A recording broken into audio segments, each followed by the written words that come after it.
Hey everybody, welcome to the Fired Up with CJ show. Today we have Reverend Stephanie Red Feather, and we're talking about this book, The Evolutionary Empath, a practical guide for heart-centered consciousness. So welcome, Stephanie. Thank you. So I wanted to talk about in the book, you said that and the purpose of this evolutionary empath is if you identify or feel related, like some of the definitions that we just talked about, you can relate to, there's a special role for empaths to play. And so I wanted to talk a little bit about um, what that role would be, and specifically where are we in the cosmos in terms of you talk about the great year and the morphic field and all this stuff. So I was wondering if we could dive into those topics. Yes, absolutely. We were, sharing that I have a math degree. So I do have an inner geek.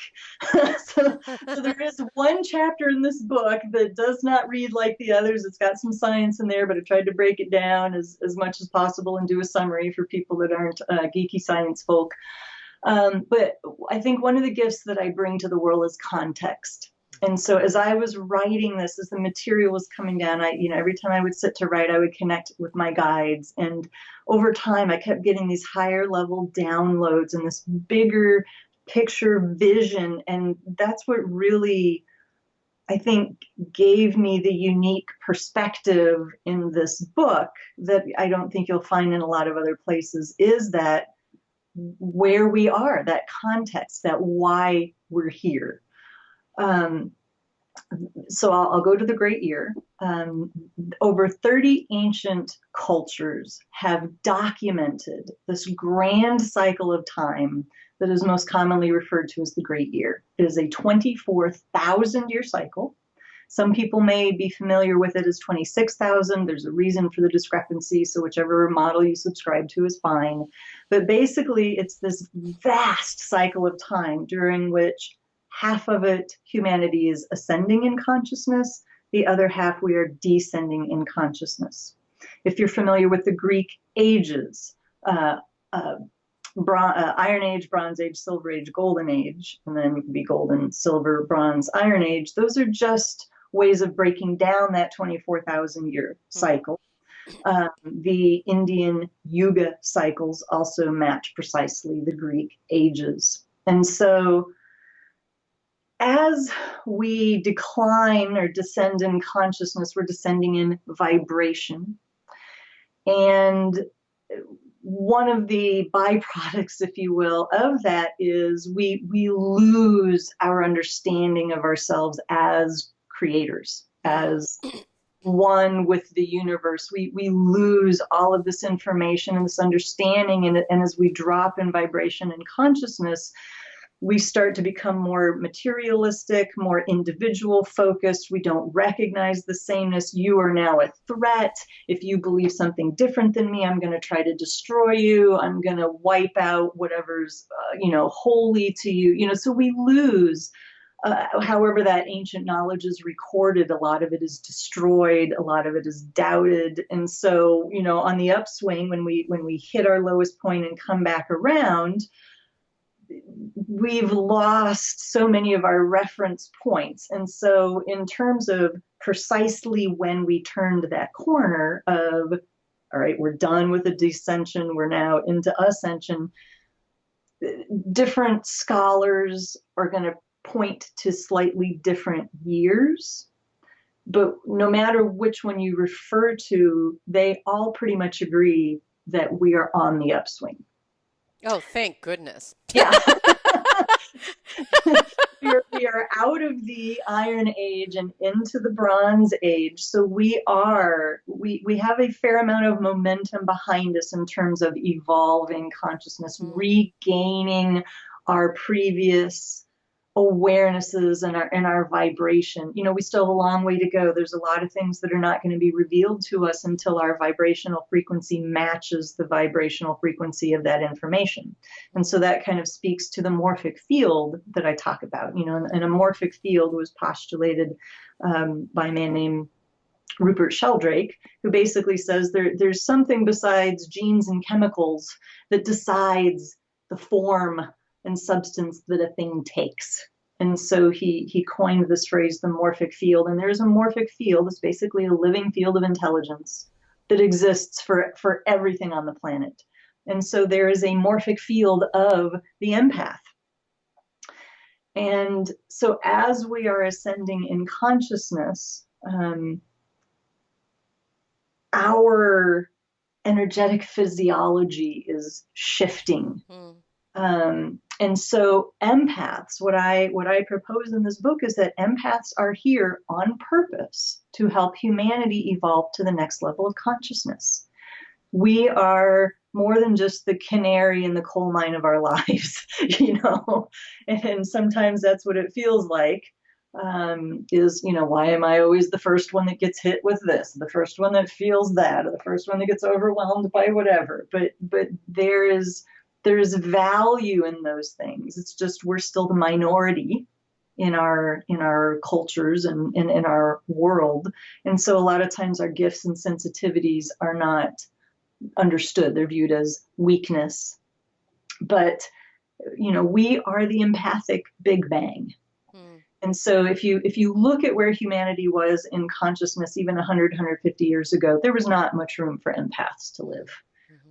We would have just been decimated. The frequency of the planet, the consciousness of the human collective was not at a point that could sustain our sensitivities. And so those of us who are incarnating now, the ones who've come before us, collectively, we are the empathic Big Bang. And there's a quote in the movie Moneyball that says, the first guy through the wall always gets bloodied. And so we are the first ones through the wall getting bloodied. That's part of what our soul contract was when we decided to come onto the planet at this point in human evolution with our specific sensitivities. We chose that on purpose. And so we are stalwart souls, who chose to come here because most of us did not have the parents and teachers and extended families and societal structures that recognized our gifts, understood them, could coach us, guide us. We were the ones getting bloodied and bumping into walls and cussing at God and sucking our thumbs in the corner, trying to work it out so that we could pave the way for the ones coming behind us. This is the weird thing. I woke up from last week and I said to you earlier, like, this book couldn't have been more perfectly timed. I woke up last week and I got a message and it said, your mission is to create a unified field. And I was like, what? And I was like, and then I kind of like typed in unified field. I'm like, I'm just do research now. I'm just too sleepy to figure this out. It's 2 a.m. So that's what happened to me last week or 2 weeks ago.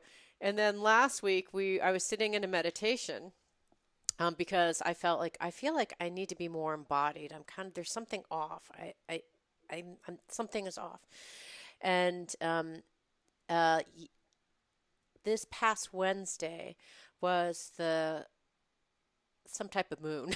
I can't remember, Virgo, Capricorn, one of those, whatever, Libra. I'm not one of those astrological types.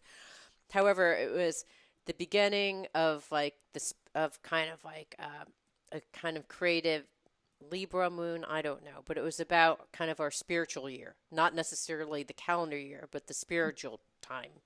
And I woke up in the morning and it was a full moon just bursting through our bedroom.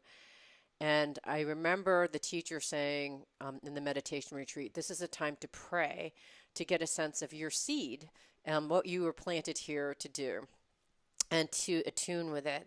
And I said, okay, I guess that's why I'm up at 2 a.m. Thanks. So I was just tuning in. And all I heard was, it was love. Like, that's why I'm here. I'm here for love.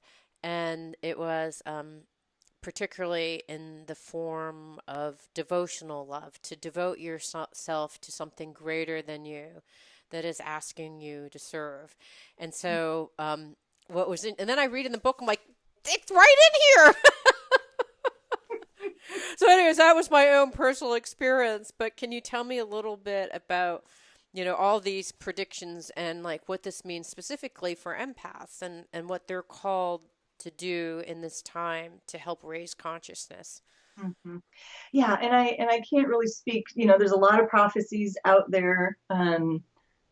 If you look at the Hopi prophecies, if you look at a lot of the indigenous wisdom tribes, you look at their prophecies, you look at what their medicine men and women have preserved and passed down through the generations. There's a similar message that resonates through all of them, that we are the Mm, ones that we've been waiting for, that this time of great shift in consciousness is coming. Um, I will be the first one to admit that I can get really serious about all of this. Like, part of my journey is being less serious and more light and joyful. And hmm so it's easy for me to go, I have this cosmic mission, and this heavy mantle and Well, you're all in of the Air Force, you know what I mean? You're like, get on the program, people. that. Right. And so the first thing I want to say is, because I actually got feedback from somebody that's like, I don't know, this feels pretty heavy, this is a lot of responsibility. And I'm like, I can see where it would seem that way. Yeah.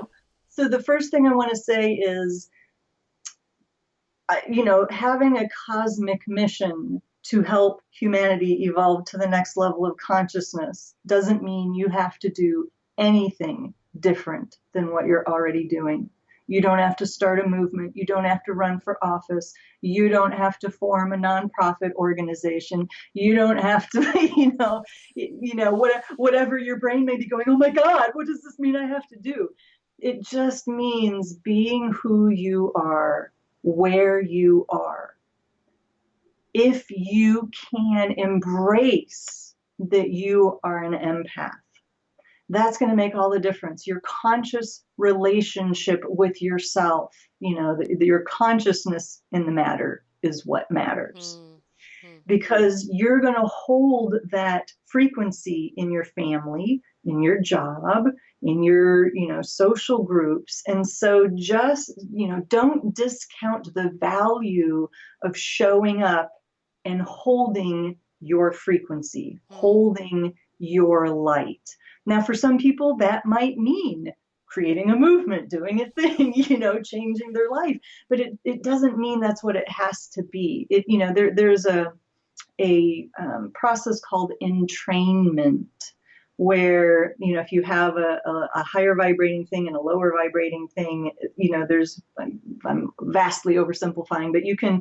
entrain the lower vibration up to the higher vibration. So in a way, those of us who are holding the light, if you want to think of it that way, working with the light, working with consciousness, we are holding a frequency to entrain the rest of humanity up to that vibratory rate so that we can all continue to ascend together. Hmm. Hmm. I like it. And what my summary is, you be you, and listen to how you're called. Like for me, my own personal interpretation is you be you, but then also like if you're entrained, and if you are an empath, so that you can feel and merge with this larger, we were talking about concentric circles, vibratory field of the cosmos.